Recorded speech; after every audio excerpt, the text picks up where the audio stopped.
আসসালামু আলাইকুম। ব্রাহ্মণবাড়িয়া কালীসীমা কারিবাড়ি শামসু সর্দারের ছোট ছেলে মোহাম্মদ লিটন মিয়ার একটি ঘর আগুন লেগে একবার ছিন্ন ভিন্ন হয়ে গেছে। তো চলেন আমাদের সাথে কি কি ক্ষতিগ্রস্ত হয়েছে আমরা আপনাদেরকে একটু দেখাই।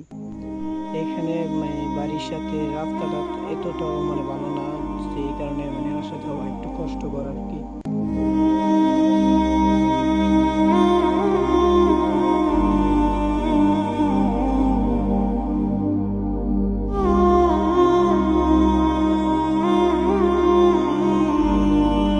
এরকম দৃশ্য দেখলে চোখ দিয়ে অটল পানি চলে আসে।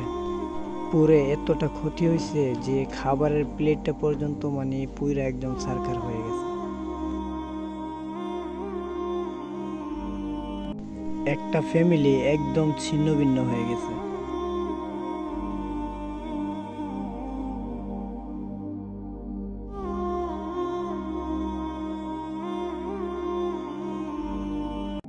কেউ এখনো বুঝতে পারে নাই যে কোথায় থেকে আগুনটা লাগছে।